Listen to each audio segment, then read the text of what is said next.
the person you were always meant to be. Part 2. And there is an eagle in some souls which can both dive into the blackest ravine and soar from them again and become invisible in sunny spaces. And even if he flies forever in a ravine, that the ravine is in the mountain, so that even in its lowest flight, the mountain eagle is still higher than other birds on the plain, ever though they soar. My dear friends, we are all children of this earth, children of the stars. Sometimes, when something happens, we think that it shouldn't have happened. That's why we feel that when a loved one dies, when we lose a job, a friend, when we suffer every defeat, that it's the end. And it's not true. It's always the beginning. Because greatness is achieved not when everything goes well, but when life tests you, when you have a great stumble, when it disappoints you, when sadness takes hold of you, because only when you are deep in the valley can you say how wonderful it is to be on the mountain top. And what happens when you descend into the valley of the Champs-Élysées on this era, and you bet more on good than on evil? Symbolically, the most important avenue in Paris is called the Champs-Élysées. Elysium, the Elysian fields, in Greek mythology, a part of Hades intended for the soul of good people. More often, however, it is depicted as a land by the ocean on the western edge of the world, a place of eternal happiness and eternal spring. Let us go in this direction, filled with the wisdom of those who have given us the personal testimony of life. And so I would like to always tell you, let go of people who are not ready to love you. This is the hardest thing you will have to do in your life, and it will also be the most important. Stop having difficult conversations with people who do not want to change. Whatever you give, your time and energy will define your existence. When you realize this, you start to understand why you get so upset when you spend time with people in activities, places, or situations that don't suit you and shouldn't be around you and steal your energy. You'll start to realize that the most important thing you can do for yourself and for everyone around you is to fiercely protect your energy more than anything else. Make your life a safe heaven where only people who are compatible with you are allowed. You are not responsible for saving anyone. You are not responsible for convincing them to improve. It is not your job to exist for people and give them your life, because if you feel bad, if you feel obligated, you will be the source of all your problems with insistence, fearing that you will not get back the favors you have given. Your only duty is to realize that you are the master of your fate and to accept the love you believe you deserve. Decide that you deserve true friendship, true commitment, and complete love for healthy and thriving people. Then wait and see how much everything starts to change, and it will change.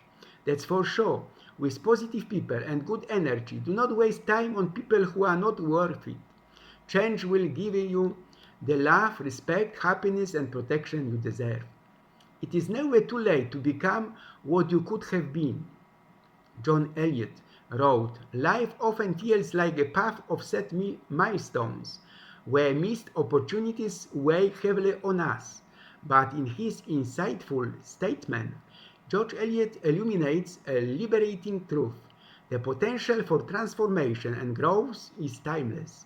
See your life as a vast canvas where the brushstrokes of the past do not define the entire masterpiece. Every day offers a new palette, a fresh chance to paint your future. Dreams you once shelved, aspirations you abandoned, they still beckon, waiting to be brought to life. Embracing this philosophy takes courage. It is easy to fall into the trap of regret, of missed opportunities, or the fear of starting over. But remember that the power to change your life lies within you, regardless of your age or circumstances. Your potential remains untapped, your journey unfinished. Let's face it, many of us resign ourselves to the idea that our best years are behind us, that change is beyond our reach.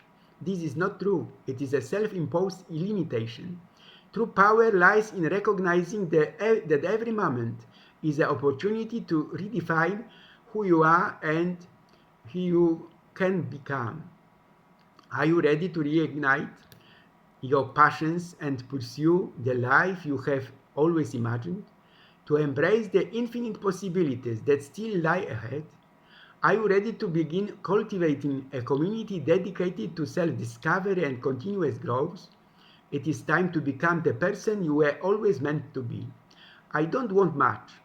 You and greenery, and for the wind to sway the branches of the trees, for me to write poems about how every nerve, every lonely moment, every pain, how frequent heralds the abyss, says, wretched, I don't want much, but nothing less than everything, you and greenery, and for the acacia leaves to be earthed, and for the heart to be safe, and for the cat to play with the curtain as best it can, to sit on the Jerusalem porch and understand nothing. A petty poem, you know yourself that you are lying, but why does it hurt so much? I probably won't write anything more into the vast of menacing silence. I am slowly descending, I don't want much. You and greenery. Władysław Broniewski wrote in Green Poem. And Rainer Maria Rilke, in the Book of Hours, in Love Poems to God, says, I am too lonely in the world, and yet not lonely enough to make every moment holy. I am too small in this world, and not small enough to simply lie to you like a thing, clever and secretive. I want to have any own will, and I want to simply be with my will when it moves towards action. And in those quiet, sometimes barely moving times, when something is approaching, I want to be with those who know secret things, or alone. I want to be a mirror for your whole body, and I never want to be blind or too old to hold your heavy and wavering image. I want to develop. I don't want to remain folded anywhere, because where I am folded, there I am alive. And I want my understanding of things to be true before you. I want to describe myself like a painting that I have looked at carefully for a long time, like a saying that I have finally understood, like a jug that I use every day, like my mother's face, like a ship that carried me through the wildest of all storms. The problem with lies and deception is that their effectiveness depends entirely on a clear conception of the truth that the liar and deceiver wants to hide. The sad truth is that the most evil is done by people who never decide to be good or bad. Be good or bad, I go towards good, even against the totalitarian disintegration of the technical age. If we are not forgiven and freed from the consequences of what we have done, our capacity for action would be, as it were, limited to a single act, from which we could never recover. We would remain victims of its consequences forever, like the sorcerer's apprentice who had no formula to break the spell. The ultimate goal of man is to the source of all actions is eudaimonia, happiness in the sense of the good life that all people desire. All actions are merely different means chosen to achieve it. People, if they go beyond animal reactions and the fulfillment of specific functions, are completely unnecessary for totalitarian regimes. Totalitarianism does not aim at despotic domination over people, but at creating a system in which people will be unnecessary. There are no zones of oblivion. What was squandered amid the catastrophes of the 20th century revolutions was the hope of transforming the state into a new system that would allow each member of a modern egalitarian society to become a participant in public affairs. wrote Hannah Arendt. In Europe, all parties are characterized by autocratic and oligarchic structure, a lack of eternal democracy and freedom, and tendency towards totalitarianism, a claim to infallibility. Freedom is possible only among equals. Brothers, sisters, you see, now I am heading towards eternity, which means Jerusalem.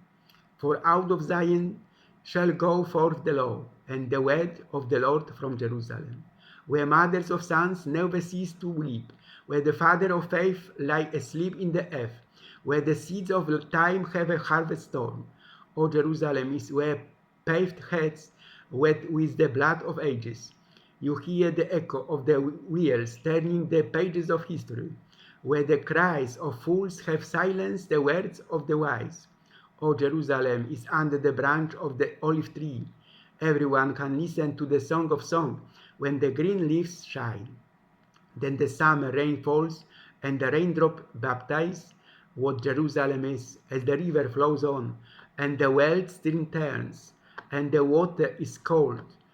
Though the sun burns and the mountains know while we still learn what Jerusalem is. Oh, tomorrow's sun someday, tomorrow's daughters, and now will taste the bread that is cast upon the waters, and put away the sword that made the slaughter. Where is the Jerusalem? Where the cobblestones, wet with the blood of century.